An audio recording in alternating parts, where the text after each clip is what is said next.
Maxey. Wow, what a play. He's got Bogdanovich thinking about a three. There it is. Yes! From beyond. Oh, and there's Boyle coming up with a steal. Curry open. It's for three. Yes! And now, Morning Cup of Joe. Well, one, you have to want to let people know that you made a mistake. Everybody's saying just because I missed a few games, this is why I didn't win MVP. I'm going to show you starting in the summertime, starting in preseason, starting at the beginning of the season. I'm going to show you that I'm the MVP, and I'm going to do it immediately. Right here, first play of the game, I know this play is going to be a cross five. Where would you stop, Chuck? I stop right there. But no, you let a guy push you out, get the pass, and you take a deflection. You take a crazy shot. I'm not letting the world know that I'm the best big man by taking this crazy shot. Yeah, that was the first. And when you start the game like this is why you go 0 for 5. Right here, I let a weak guy push me back out. I let the double cover, make a weak pass. Don't give my guy a good shot. Get around him. Post up. Barbecue chicken. But nope, I don't want it. I don't know if he wants to show the world that he's the best big man. Right here. You're fighting, but you're fighting in the wrong position. Stop right there. Get it. Get the ball. Hey, stop being clumsy. Move your feet. Establish yourself. Let the world know, Ernie, you made a mistake. Chuck, you made a mistake. Shaq made a mistake. I'm the best big man. He's not doing that, and that's why he's 0 for 5. You got to establish yourself as a big guy saying, this is my league. I'm the best big guy in the league. Forget Jokic. Forget Cat. This is my league. He's not doing that right now. What is up, everybody? What's going on? Welcome to Morning Cup of Joe. Guys, if you love the Sixers, please share the love. Give this video a like. And smash that subscribe button, turn on notifications so you don't miss any of our Sixers content. Today, we are breaking down the Sixers versus Knicks. Sixers got the L last night, 112-99, moved to 2-2 on the season. We're going to break it all down. And, of course, I've got my man over there, Tiago at T Scabia. Good morning, Tiago. Good morning, Chris. Shaq versus Embiid is a tradition like any other. It seems like now a yearly thing on TNT when the Sixers play and Joel Embiid struggles. Shaq views the game from the lens of a different guy, like he's never struggled before in his career. I mean it was a rough game last night. I'll say some of the points that Shaq brought up yesterday. Again, big picture, Shaq is kind of just feeling threatened by Embiid's presence in the league a little bit, I think. But he did bring up some interesting points in that clip that I'm not sure he was entirely wrong about. So I guess we can touch on it if you like. Yeah, no, let's deep dive into what went down last night. I think whereas like the Sixers utilized last year defense, one of the I think number 2 defense in the league, we saw that the Knicks are very much capable of overcoming not so good defense with amazing offense. I thought we saw amazing teamwork from the New York Knicks. This team had 24 assists to 41 made field goals. They had 5 guys finish in double figures. Whereas like you kind of, if you're a Sixers fan, you have to go right to that first half where it all fell apart, where the Sixers had just 7 assists to 9 turnovers and looked significantly slower than the New York Knicks. At that time, the Sixers bench was outscored 30-10 in the first half. With the Sixers bench, that was one of the main positives of this season so far. They are the second best plus-minus bench in the NBA. You look at Joel Embiid. You heard Shaquille O'Neal. Embiid was over 5 in the first half, where all 9 of his 9 points came from the free throw line. He did have 3 turnovers. Tobias was fine last night. He had 11 points. By far the worst second quarter of Furkan Korkmaz's season. He was on negative 22 then, 0-5 again from the field. I just saw the Knicks play with a ton of energy. The Sixers looked fat and slow. The Sixers were 2 of 15 from 3 in the first half, while the Knicks just couldn't miss, 10 of 16 from 3. And you look at kind of like what happened for the Sixers. The Sixers were 4-11 in the paint, 4 of 11, and then 0 of 5 from 3 in that second quarter. Joel Embiid took 2 shots in that second quarter. Both were from 3. And I do agree, Tiago, that he looks slow.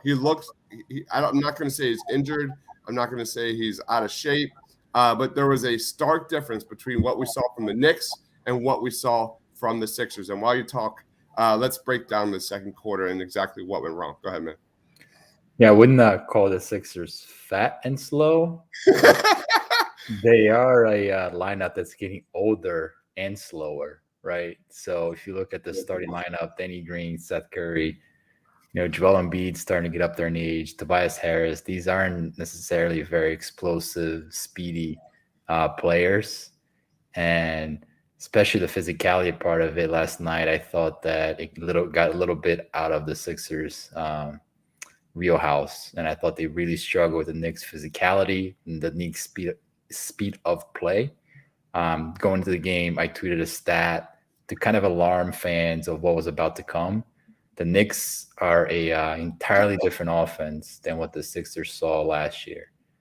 They're an offense that is up in pace and number one in three-point shooting. So what we saw last year was an offense that was slow, isolation-driven, plotting, kind of like what the Sixers are a little bit now. Not to make apples to apples comparison, but when you watch the Sixers offense, it reminds you a little bit of what the Knicks were last year. And the Knicks have joined the NBA world of modern offense this year. And it shows, man. I mean, they shoot a lot of three-pointers. They play with a step. They make you think defensively. And I thought that the Sixers failed across the board last night to meet the challenge.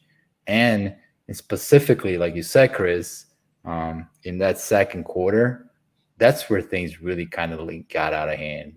And I know you probably prepared some stuff for us to look at. But if you look at, like, first of all, big picture, the Knicks shot, let me look at it, 14 for 21 in the quarter.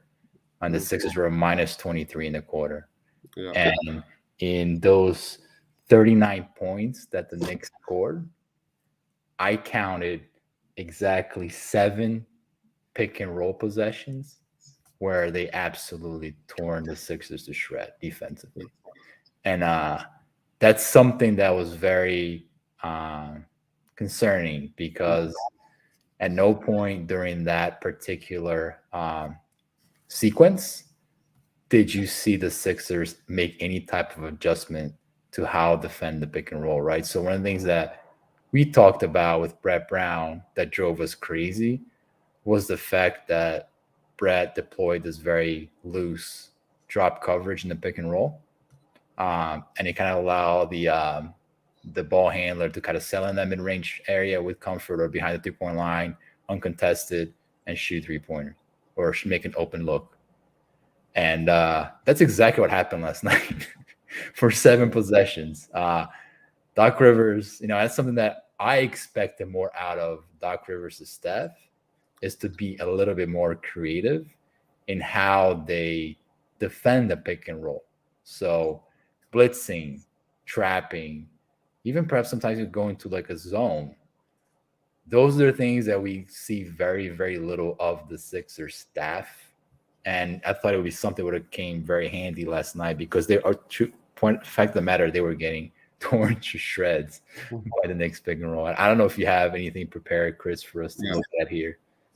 Yeah, I've got every single field goal made by the New York Knicks in this second quarter. And you're going to see it. You see it right there, the start of the second quarter. Sixers are up 26-23. They did okay in the first quarter. By the way, props to the Knicks fan base, because that stadium was rocking. That was a lot of fun. When the Knicks are really good, man, that is a difference maker. I love watching. It's just, I love the energy and they give the team. So let's break it down here. I'm going to slow it down every time. There you go, Derrick Rose. Yeah, the first one, right? So you got Andre Drummond drop coverage, fine. Watch Andre Drummond, like how he defends that. I mean, he turns his back to the play, kind of leaving Korkmaz with the hot potato here.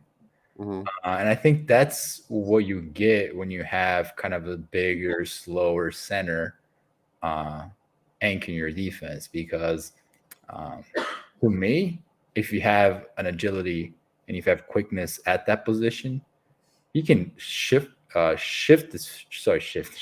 his feet, right? So he's turned his back to Rose, but why not shuffle your feet and try to deny that drive by Rose and have him settle in that top of the key area? So by him turning his back, I didn't think that he defended that particular play particularly well. It kind of made it very easy on Derrick Rose.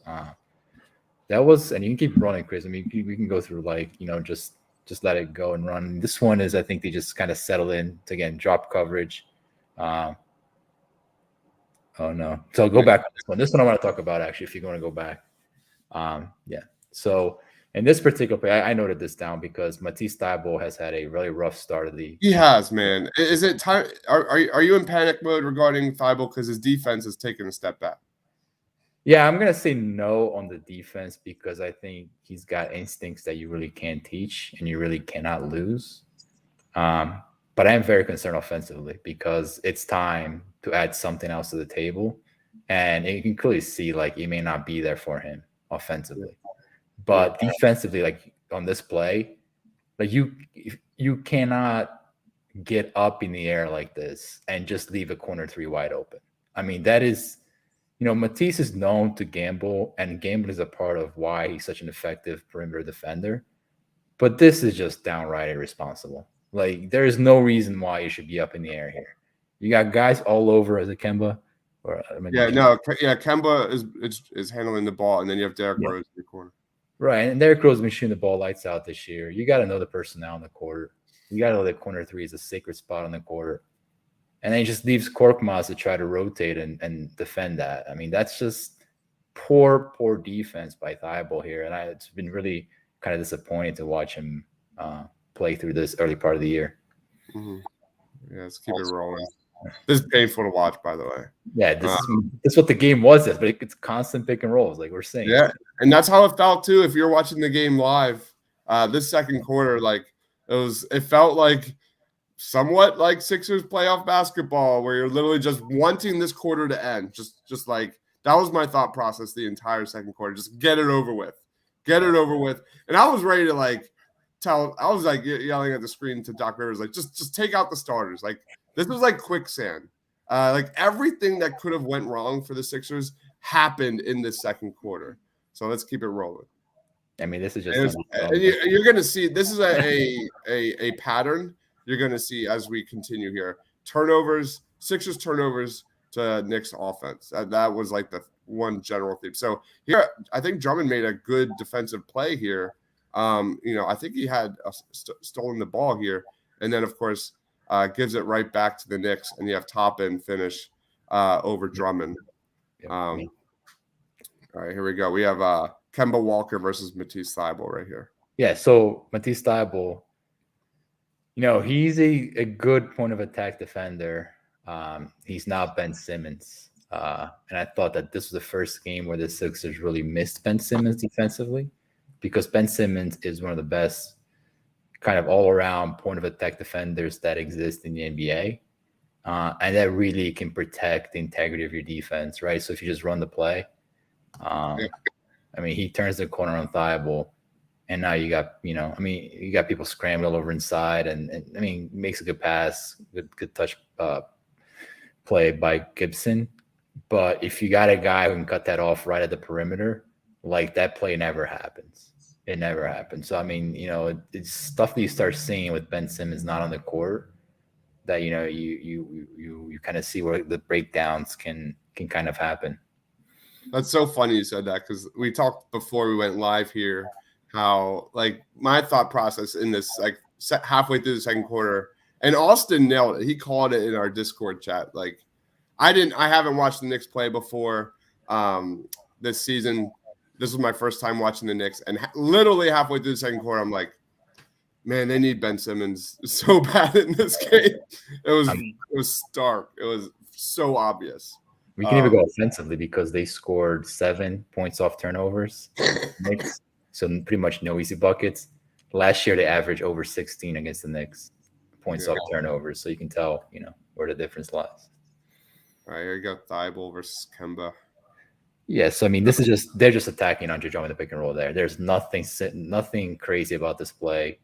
Drummond's sitting all the way back. I'm going to set the screen. Kemba's hot. Again, nobody comes to blitz him. There's no kind of trap or anything like that to get the ball out of Kemba's hands, right? So trap him early in the possession in half court. Just get ball out of his hands and then rotate. None of that. Yeah. Wide open three. A lot of wide open threes so far. We're not even halfway through the second quarter. Here we go. You can just keep rolling. I mean, it's just a turnover. Yeah. Here's another turnover. Yeah, Alec Burks misses this wide open layup. Yeah. All right, here we go. We have another. Is that quickly? Yes. Yeah, it is quickly. Took Maxi's lunch there. So that was one of the best plays of the game for the Knicks for sure. It was, and the crowd got a little bit crazy on the quickly shake because it looked nice on TV. But how I interpret this play was just Maxi dying on this Mitchell Robinson screen, kind of. Let's say he tripped. Yeah, he tripped, and it kind of happens. But you see how Maxi's size limits his ability to defend because guys will set a screen, and Maxi's not fighting through that, man. I mean, if a guy sets a sound screen, he's gonna die on that hill. And again, Ben Simmons being 6'10" can kind of fight through stuff and kind of make it harder on the ball handler to get the shot off, right? He can squeeze through the screens. He's got tremendous agility. So yeah. Here you got Randall, who I thought he's averaging 28 plus a game. I thought what was most impressive about how unselfish he was last night. He was sharing the ball really well. That was my main takeaway from Julius Randle. What about you? Yeah, he's sharing the ball well. He's shooting the ball a little bit better overall. And people are always quick to when Sixers struggle, the first name they go to is Tobias Harris now because Ben Simmons is out, right? And I thought Tobias was their best player, and I thought he defended Julius Randle for the most part really well in the first half. But yeah, if you could stop it first, Chris. So, but you see why, in that play, again, Ben Simmons is a guy who can defend the post with power, and you don't have that with Harris because Randall is just backing him down. So now you got the help defense coming down, and now he's able to make that simple pocket pass. So with Ben Simmons, you got a guy who can anchor in the post, and everybody can stay in their lanes and protect all the passing windows that Randall has to work with. Yeah. All right, here we go. Here's another. So now it starts with Joel Embiid on the court. So they took out Drummond and they put out Embiid. And this one, I thought the Sixers did a pretty good job defending. They kind of made it hard on Kemba a little bit to contest, to shoot. And Kemba just hit a good shot. But as you keep rolling, there's going to be a specific play where Joel is defending that pick and roll, which, again, it's right there. So if you just go back and look at that one.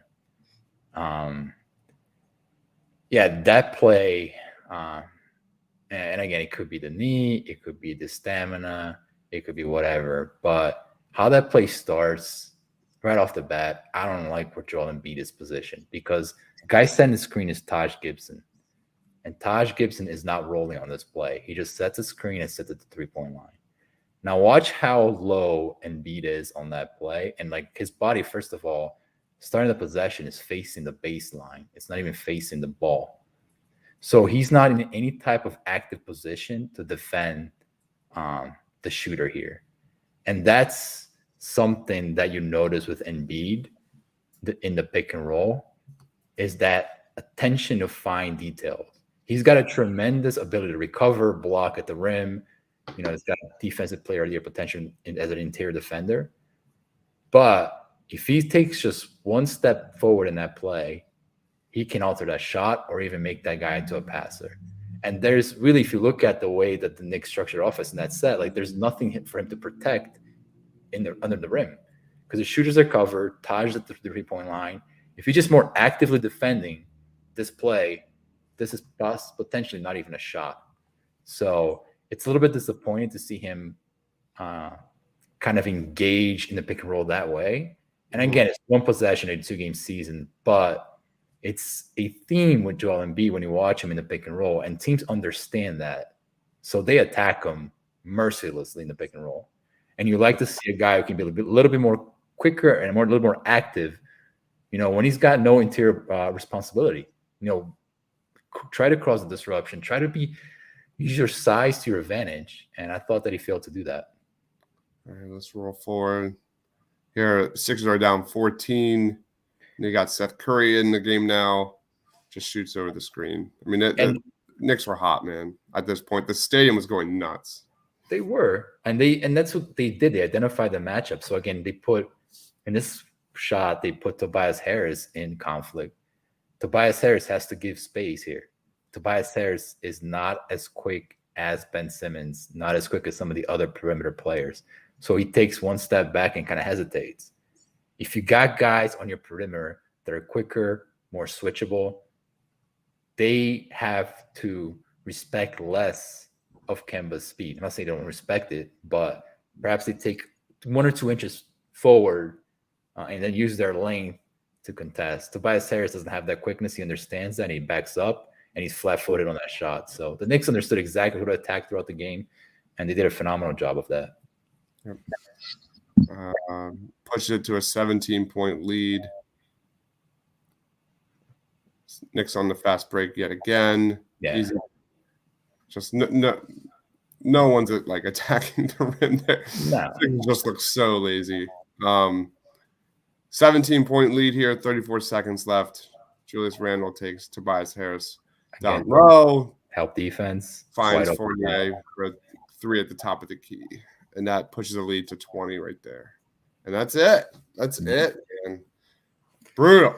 That's not exactly the Sixers of 2020, 2021. So, although they did struggle with the pick and roll, I can't deny that. But not having Ben Simmons on that court was a very, very obvious from the jump from the first half, and that was really the difference. Any final thoughts on that before we roll into my top 5 plays? No, man. I mean, it's one game out of 82. And they're going to have nights like these, but you hope that the tape will show some opportunities for them to defend the most common play in NBA basketball, that teams are going to run to shred come playoff time. We saw it with Trae Young in Atlanta. That's all teams do in the postseason is pick and roll isolation, spread pick and roll isolation. They pinpoint the matchup and they go over it over and over again until you adjust for either your personnel or how you defend. And the Sixers did not do that last night. All right, let's roll on here. Here's my honorable mentions. Joel Embiid dunk, and he falls down, holding his knee. Anger Joel Embiid. Yep. That was I don't know. It might have been his first bucket, or was it a little bit before this? But dude did not have a bucket until the third quarter. Last night. Yeah, when he goes bad, he goes bad with Joel sometimes. Yeah. All right, so we have a rebound here from Tobias Harris. Oh, this is a nice play from Tyrese Maxey in the first quarter. Nice finish. Maxey was kind of a lightning bolt there in that first quarter. He made a couple of impressive plays. We'll see today, especially defensively. Mm-hmm. Nice find. There's a little more cutting to the basket last night. Lost in the just slop of that first half. There was some cutting last night, Tiago. And I do want to just real quickly an aside. I thought of you last night when Tobias Harris had 4 3-pointers in the first quarter. I was watching. It was like you were watching a completely different sport with Tobias Harris. But that's what you want from him, man. He's a good shooter. And a lot of them didn't fall early. You want him at that 5, 6, sometimes perhaps even 7 3-pointers a game range. Mm-hmm. I thought that's the one thing about the offense, like you said, Chris. The cutting seems to be a little bit more prevalent. At one point last night, they ran a really nifty set where Joel reversed the ball to Danny Green in the corner. People flow towards Danny Green, because he's a good corner shooter. And Tobias had a nice nifty cut to the basket. And Danny Green, who's a terrible passer, is able to kind of find them in that open lane and go up with it. So they're doing more of that, which is encouraging. Next up, Matisse Thybulle gets the steal here. Actually takes a dribble, which is something that. And leads to a Furky 3. Yeah. Very nice. Next up, we have Georges Niang finds Tyrese Maxey for the reverse layup. That was a fun finish. Yep. All right, let's go to my number 5.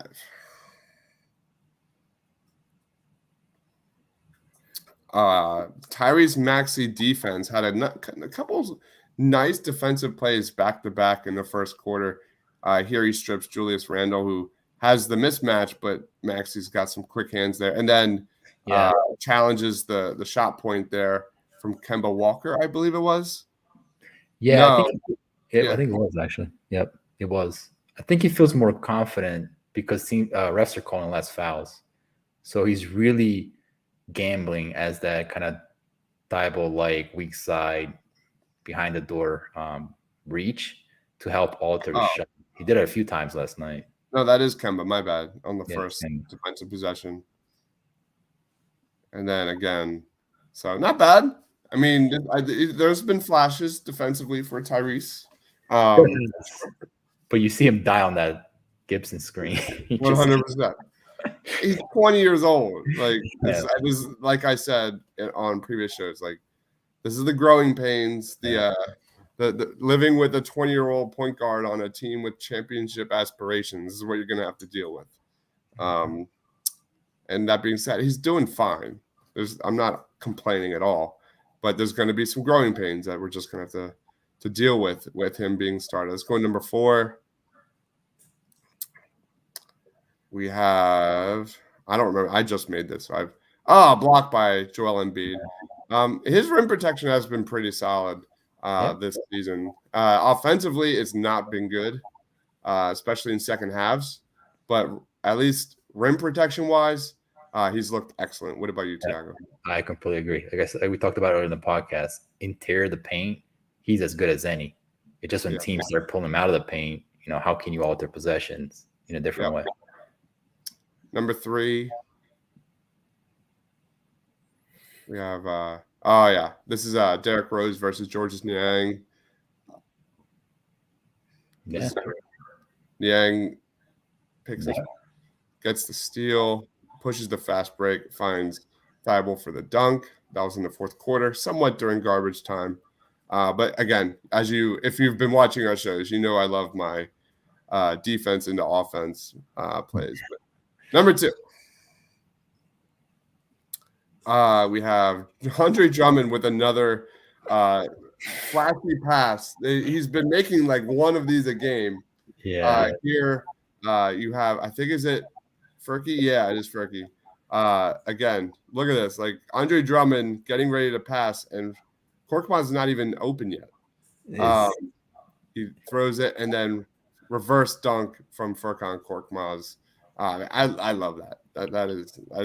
That's again, it didn't really impact the game, but Andre Drummond's passing has been definitely a highlight so far this season. Yeah, I agree. And but we are going to see a little bit of regression to the mean because Andre Drummond is not Magic Johnson. We saw a little bit of last night with the turnovers, right? So, but I love that set. I love that. Number 1 play of the game versus the New York Knicks. And you might be surprised by this, but this is what I want to see. This is what I want to see from the Philadelphia 76ers. Very good ball movement there.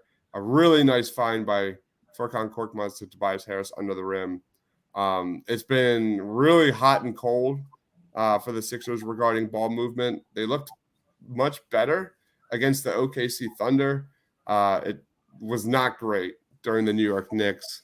But this is, getting back to last year, this is a very nice pass by Furkan Korkmaz here to Tobias for the finish and 1. Again, the Sixers were getting blown out here in the third quarter. This is what during the slop of that. Oh, no, this is in the third quarter. My bad. I thought it said second. But regardless, that's what we need, Tiago. We need more ball movement. We need more creative offense. That is my top 5 plays of the game. Any reaction to that? Yeah, I mean, they don't have a lead guard. You can see shot creation for them, even with Ben Simmons off the court. Yeah, it's painful. And there was this idea that you take Ben Simmons off the court, things open up, everything becomes easier for Embiid, and the offense goes from average to top tier. Like, that was never based on any type of reality. Like, Ben Simmons has a lot of flaws offensively. He's still one of their better shot creators because of what he's able to do on the ball, even in the half court where he's very, very limited.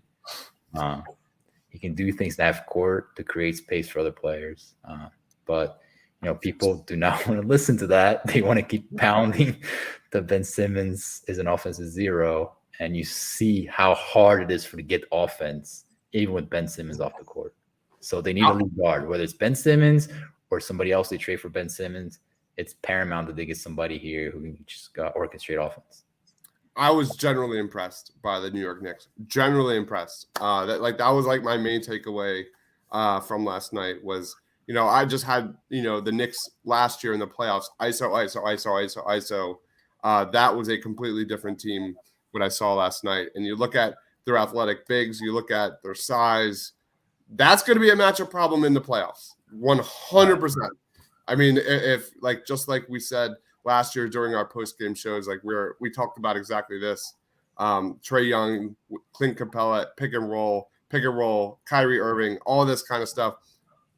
You can absolutely mark down the New York Knicks as a huge issue for the Sixers if they were to get that matchup in the first, second round, you name it. So, and just one point on that, Chris, because they can swing for the fence, it's all theoretical, and trade for Dame Lillard, right? Assuming Lillard's on the table.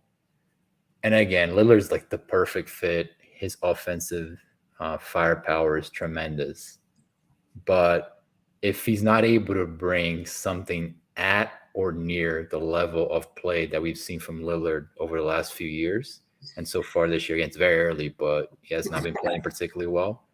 If he's not able to meet that challenge offensively, the Sixers are in a bind because defensively they're going to bleed points with Lillard on the court or any other type of smaller lead guard. Now, if you're able to bridge that gap offensively, and the partnership with Joel has tremendous potential, then it may not matter. The Nets last year, they just outscored teams. But it's got to be very careful about who they bring in, because if they bring another guy who's not even close to that level of play offensively and is a similar type of zero defensively, then you're walking a very tight rope of how to win in the NBA. So, all right, man, let's wrap up the show. What do you got going on, man? Yeah, man, the season has started. We'll continue to do this as we can and post-game shows as we can and try to show the people what we're seeing on the court. Sometimes it's great, sometimes it's not, but last night was not one of them. Nope. And we will always call it as it is. That's something that I will 100% do every single time. You're not going to get narrative BS here. You're going to give you the stats. We're going to give you the eye test, and we're going to wrap it up in a bow and tell you exactly what we're seeing, and we're not going to make it fancy. That was trash. That was that second quarter where everything fell apart is a concern. There's a lot of concerns there for the Sixers moving forward. I know it's one game, and we're not going to overreact, but the flaws of the Sixers remain if you watch them in last year's playoffs. That's what you saw last night. So, guys, if you love the Sixers, make sure you give this video a like. You can always follow my man Tiago on Twitter.